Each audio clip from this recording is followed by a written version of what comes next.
tell me what's happening back home in the province. And one of them was telling me, I've got two brothers in the province and they've got jobs. And I said, how much are they earning? Oh, they're earning 1,500 pesos a month. Every single month. One of them has a baby. That's reality. We don't hear those stories if you do not mingle with the lowly. Tell somebody beside you, mingle with the lowly. You've got to mingle. You've got to listen. You've got to poke your self-absorbed world. You think you've got problems. You don't have problems when you start listening to their stories. Number 2, volunteer in ministry. Say volunteer. Can you pinch somebody and say volunteer? I want the 600 volunteers of the feast to grow to 700 and 800 and 900. I want you to volunteer. I don't want you just to be a consumer here, sitting down, enjoying the feast, and then going home. I want you to volunteer. I want you to do something. I want you to say, I'm part of this feast. Because when you do that, what happens is you're able to break out of your shell. You know, you come here, you say, hi, hello, I enjoy the feast, I love the message, I love singing, I love the music, and then you go home. What I want you to do is get out of your shell. Can you tell somebody beside you, get out of your shell? Tell somebody beside you, think of someone else. Brother Bo, I volunteered once to be an usher, but they told me to come here 1 hour before the feast. I like sleeping. No, you get out of your shell. You forget yourself. Something happens to you when you do that. You receive a blessing. You receive God's blessing. Number 3. What's number 1? Mingle. Mingle with the lowly. Number 2, volunteer. Number 3, meet non-religious people. The idea is this. You know what the idea of the feast? Ask me what? The feast is not for you. The feast is for the unchurched. Say unchurched. People who don't go to church, or people who go to church sporadically. People who pray or don't pray. People who are far away from God. And what you do is you go to them. There are people in your offices. There are people in your neighborhood. There are people in your associations who don't pray, who don't go to church. These are the people that you need to talk to. I don't want to talk to them, Brother Bo. Why not? Because we're so different from each other. They don't read the Bible, I do. They don't pray, I pray. That's precisely the point. You go to them, you meet them, you befriend them, you ask them how their life is, you talk to them, you have coffee with them, and then one day you say, can I tell you a story about how God came to my life? One day you will be able to say, can I invite you to the feast? The feast is for the unchurched. And you've got to go there and become a blessing to them. Disturb your asking. Number 2, disturb your associations. Number 3, disturb your affections. Say disturb your affections. Disturb your emotions. Disturb it. Disturb it. We don't want our emotions to be disturbed. Let me tell you a true story, a very sad story. Catherine was going home to her apartment one day, and a man, his name was Winston, he came with a knife and he attacked Catherine. And he stabbed her. And Catherine shouted, "Oh my God, I'm stabbed!" And 38 people were in the area. And when Catherine shouted, Winston ran away because there were other people who could hear. But then he looked back.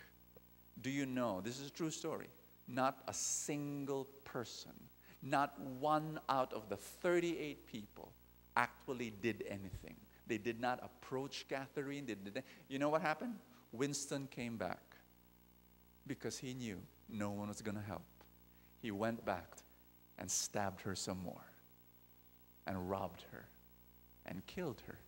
By the time the police came, they were able to catch Winston. They were able to apprehend him.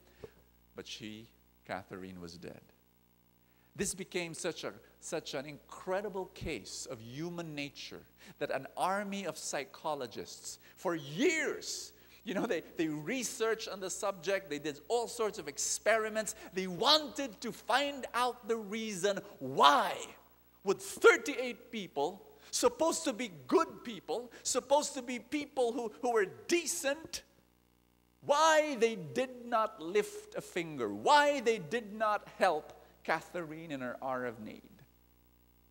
If you were there, if you were one of those 38 people, would you have helped?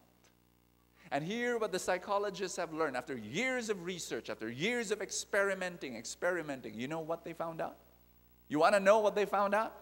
You want to know why those 38 people did not help? Ask me why. Because they did not see one person help. They were waiting. They were waiting. All of them were waiting. Somebody should help this woman. Somebody should help this woman. Are you listening to me? Somebody. Why is nobody helping? Everybody was saying that. Nobody was saying that somebody has to be me. Our problem is this. We are more controlled by groupthink more than we realize. Groupthink. We want somebody to lead. We don't want to lead. Elbow somebody beside you and tell that person, lead. You've got to be. You know what? Here's what the psychologists and the sociologists realized. If one of those 38 people just decided to lead, if one person just decided to go to Catherine, you know what? Many others of those 38 people would have rushed in. Are you listening to me? They wanted somebody to lead. I'm going to ask you this question. Will you be that somebody? Will you be the leader? Will you be Nehemiah? Will you break out of your comfort zone and allow God to disturb your affections? And finally, let God disturb your actions. Disturb your actions. Disturb what you usually do. I have given you so many suggestions in this talk, but there are so many things that you can do. But what you do is you listen to God and you tell God, Lord, help me to be somebody's miracle today. There's I'm sure I shared this story with you already. But there's this mouse, and it was peeking through the crack of his wall. And he sees a farmer and his wife opening a package in the living room. And the mouse said, I wonder what it is. And the farmer and the wife, when they opened the package, lo and behold, it was a mouse trap. And the mouse said, oh no, I'm dead. And the mouse goes to his friends outside the house and he says, there's a mouse trap in the house. And the chicken heard his friend mouse, and the chicken said, oh, I'm so sorry to hear that, mouse, but you see, doesn't bother me at all, and that's your problem, but I'll pray for you. You see, the chicken was charismatic. And yeah, I'll pray for you. And so the mouse goes around and says, there's a mouse trap in the house. And the pig heard the mouse, and the pig said, oh, poor mouse, I'm so sorry to hear that, but it is of no consequence to me. I'm sorry, it does not bother me. And the mouse went on walking and saying, there's a mouse trap in the house, can anybody help me? And the cow said, oh, poor mouse, but I'm sorry, it's not my problem. And so the mouse goes back to the house, forlorn and dejected and depressed, with his big problem. And that night, in the stillness of the night, you could hear the mouse trap catching its prey. Snap! And the wife of the farmer goes out, and in the darkness she did not see that the mouse trap had trapped and caught a poisonous snake. Bang! But you see, the wife did not see, and the snake bit her leg. And the farmer, woke up, and he was able to see, and then the wife began to develop fever. And there were some people who were coming to the house, and so the farmer had to feed the visitors who was visiting his wife who had fever. So, and somebody, the doctor said, you better serve your wife chicken soup because it's good for the woman. And so the farmer had to get the chicken and kill the chicken. And more visitors were coming, and the farmer had to feed the guests, and so, pork adobo would be good. And so he goes to the pig and he slaughters the pig to feed the guests. But the wife never recovered, and the wife died. And there was this big funeral, and there were so many guests that the husband had to feed all those guests, and there was only one animal left, and that was the cow. And he had to butcher the cow and feed the family and all the guests that were there. And friends, I want you to understand this, that when somebody is hurting, don't ever say, it's none of your business. Don't ever say it's no consequence to me, because it is of consequence to you. You are hurt by the pain of someone else, because we are indelibly interconnected. Can I invite you to stand?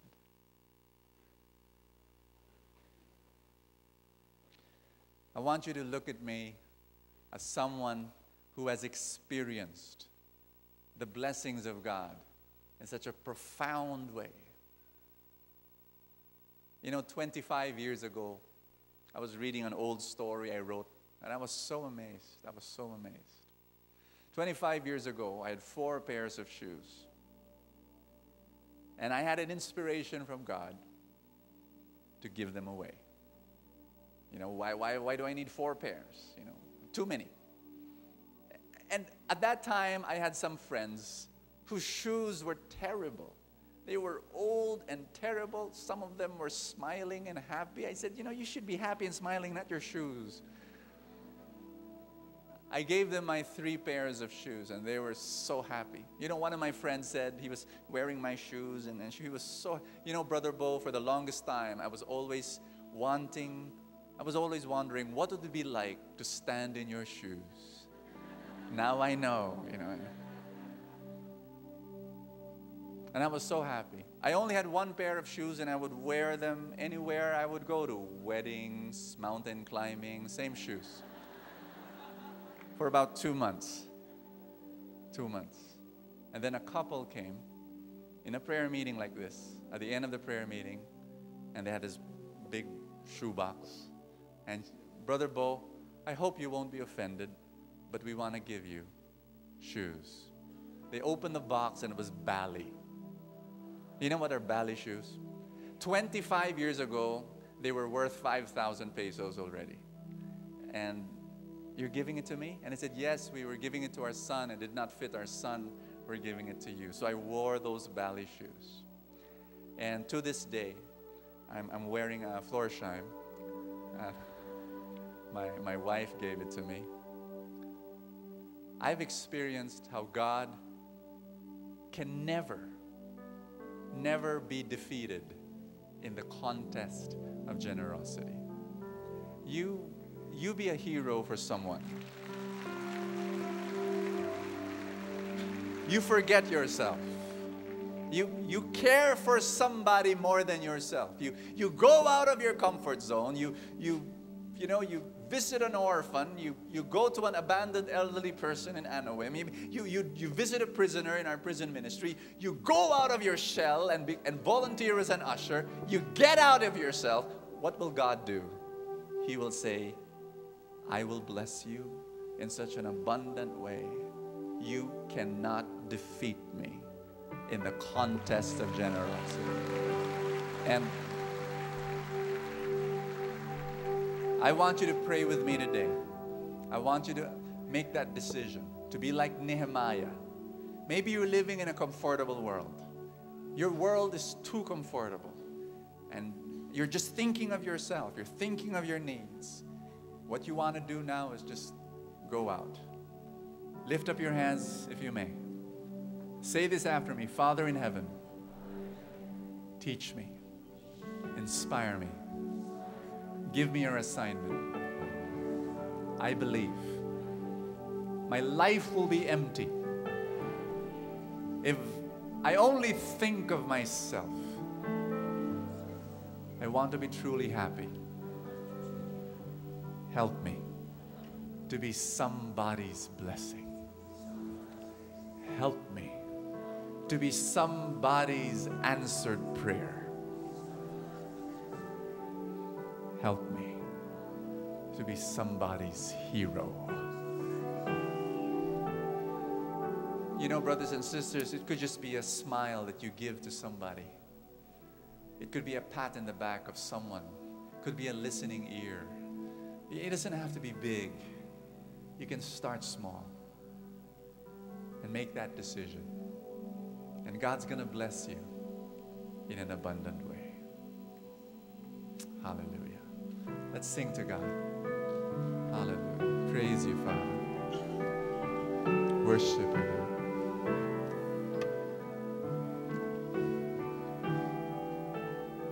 Spirit of God, inspire us